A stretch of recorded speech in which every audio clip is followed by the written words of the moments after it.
Welcome back to Slothbox. I'm Lyndon Dixon, and as usual, this video is brought to you by the Excelsior Sports Club. Today, I'm joined by top prospect Stephen Cairns. Stephen, how you getting on, mate? Yeah, I'm not too bad. Yourself? Yeah, not too bad. The last time we spoke was just before your fight with Laskowski in Newcastle. Talk Yeah. to me a bit about that night because it went well. Yeah, it was a good night. Good 6 rounds under the belt. Very tough guy. I was every time I hit him, my hands, I could feel my hands through the gloves. It was sore. But tough guy gave me good 6 rounds, valuable rounds that I needed. Yeah, good night overall. Mm. I mentioned you fought in Newcastle, and the Geordies are known for their atmosphere. It was the Ritz and Davis undercard. What was that atmosphere like? Yeah, it was good. You know, what's his name? O'Hara Davis. He plays the kind of bad guy. Mm, So it made a good view, and the press conference was quite funny. mm, I enjoyed kind of being there and sitting next to him and seeing how it went. And obviously the fight it was a good fight, but Davis came out on top, and I think now he's looking at fighting Rowley for the world mm. title. That'll be a cracking fight. Who do you see coming out on top of that one? Because obviously you've seen Davis live in the flesh now, but Yeah, yeah, Rowley's a top operator. So who do you see coming out on top there? yeah. No, two of them good guys. To be honest, that's like one of the first fights I've seen of O'Hara Davis. He did Mm, some unbelievable body work, very strong. Rowley, to me, he looks kind of one-dimensional. Very, very strong fighter, but boxing wise, there ain't much boxing there. mm, I'd be tipping O'Hara to beat him if mm. it happens. Well, talk to me a bit about yourself again, because it was the first fight of the year back in March. It's Mhm. July now. What is next? When are you out again? Yeah, so I fought in June, Oh fought yeah, last month yeah, over in Uzbekistan. yeah. That We was got crazy, by the way. Yeah, it Mm, was mad. In 8 hours on a plane, mm, went over, stopped a very durable opponent, a guy with 35 wins, very experienced. Stopped him in the first round. So flew 8 hours for 3 minutes. But like the experience that I gained from traveling to a different country, that's a completely different time zone. It mm, was 40 degrees out there. It was like this completely different to the UK. But all of that again is more experience under my belt. There's not many young prospects out there that can say they've went to fucking Uzbekistan or went to mm. that far to fight someone and go through that feeling. So I'm blessed to been able to go over and do it. Mm. Talk to me a bit about fighting in Uzbekistan. Like I said, not many have done it, but like you say, 40 degrees, completely other side of the planet. What was that like? Yeah, it's just a completely. It's like I don't know. It's just a completely different place to like anything I'm used to. Like UK, Mm, Ireland, kind of very similar. But the people were so friendly over there. They literally couldn't do enough for you. Um, the 40 degrees was I'm Irish, so I ain't used to the heat, and I don't like the heat. Very. I like it when there's a swimming pool and I can chill out. mm, But when I'm there for business and I'm there to fight someone, I don't like it. So I was kind of chilling in the hotel, aircon on. I didn't go out much before the fight. mm. Um, I think probably the most difficult part of it was like trying to find food out there Oh, for like before the weigh-ins and after the weigh-ins and stuff. But we ended up fighting a nice for after weigh-in, found a nice like kind of Turkish grill out there, mm. and it was absolutely gorgeous. And I think we got like five or six meals for all of us, and we got like some breads, we got drinks, we got everything. I think it came to like £18. So £18. £18. So God. if there's any fighters out there after a weigh-in, head to Uzbekistan and you can eat as much as you want.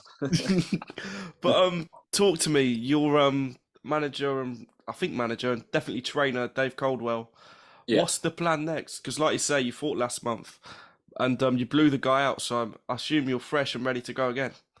Yeah, I'm back. I've been back in the gym already. Like this is my second week back in the gym. I'll be in chat with Dave. We're looking at like towards end of August, start of September time for my next fight, and then another one at the end of the year. So four Mm, fights this year. Stepping up to 8 rounders in my next fight, I think, and hopefully by the end of the year, I want to be fighting for like a youth world title. Yes. So that's what I have my eyes on. If not by the end of the year, the start of next year. Mm. Well, talking a bit about Dave, he added someone new to the stable a few weeks back now, Ebony Bridges. I'm not sure if she's been there much, but tell me about it. Have you met her, and what is she like in the gym? Yeah, no, she been proper sound, Mm. very good to train with. Been listening to a couple of stories of her about her training over in America and Australia and stuff. It's very interesting, big character, and it's great to have her in the gym. Mm. It's another a world champion added to the stable, so surely Yeah. that just raises that bar a little bit and improves the mindset of everyone in the gym. Exactly, everybody pushing each other, and now it's like we were doing our bag work on Friday, and she's there and she's shouting at us, come on," though, and we're saying it back to her, and though we're just working together, and it's a good vibe in the gym at the moment, and some good work getting done. Mm. Well, Ireland saw a huge fight about a month ago now in Taylor versus Cameron. A cracking fight. It didn't go Ireland's way, but first of all, talk to me a little bit about that fight and what does Katie need to do in the rematch to get that win? From Chantelle Cameron, it was a perfect fight, to be Mm, honest. Obviously, I was rooting for Katie Taylor, but I can't help but appreciate the work that Cameron was doing. Some good work, great work to the body. It was sickening body shots. I think if Katie Taylor for the next one, I think as they say in November time, they're looking yeah. at. If she's to win, she needs to just box a move, do what she does best, and I think she can. I think she's very capable of boxing Cameron, but if she tries to stand there and prove like that she's tough and she can take it, and that's the wrong game plan altogether. And she needs to be on that bike and moving, and just punching and boxing. Does what she does. Mm. Well, another massive fight. I'm sure you're looking forward to it. It's coming up soon. Spence Crawford. I'm sure you're getting asked about this in every interview, mate. It is a massive fight. We've had to wait a while for it, but it's coming up now. It's they can't stop it now. Yeah, Who do you pick for that one? Because everyone I've spoke to is on the fence. yeah, exactly, exactly. I've literally been on that threads recently, and I'm like asking people though, like, what you guys thinking? And I'm just completely on the fence. I'm like I don't know. It's like literally, it's one of them fights. Like it's like anything could happen. Mm. But if I was to edge towards one person just a little bit and just throw my foot one side, it would probably be Crawford because I think he can adapt to any situation. If he needs to fight in the inside, he can. If he needs to fight southpaw or orthodox, outbox him, he can do it. Do you know what I mean? Mm. Obviously, Errol Spence is great, but I don't know, like, because he's very good at what he does. His body shots and work rate is very good. But maybe Terence Crawford can take that away from him, and expose him. So I'm looking forward to it, and Mm. edging towards Crawford, edging. Well, back to you, mate. You're 5-0. You got the world ahead of you. Talk to me not about the short term, but talk to me about the long term ambitions because you're making light work of whoever's put in front of you. A knockout just a month ago in the first round. Talk to me about the long term ambitions. What do you want at the sport of boxing? I want to win world titles, multiple different weights, and undisputed world champion is one. And we've been chatting in the gym with Dave. So if he said he's had world champions, he said he's not impressed by world champions. He said he wants undisputed. Something he hasn't ticked, and something I want is undisputed. Mm, On to be the way they look at Carl Frampton as being one of the best Irish fighters ever. I want to be the best Irish fighter ever, mm, male or female, whatever it is. Um, and I just want to inspire young kids. Don't like the way I look at Conor McGregor and people like that who've basically, like, I look at them and I'm like, it can happen. Do you know what I mean? It's not impossible because this guy's done it. He's went from 200 quid a week to mm. driving fancy yachts everywhere, and it can happen. So that's what I want to inspire younger kids and show them what they can do if they put their mind to it and they're willing to work hard enough. Mm.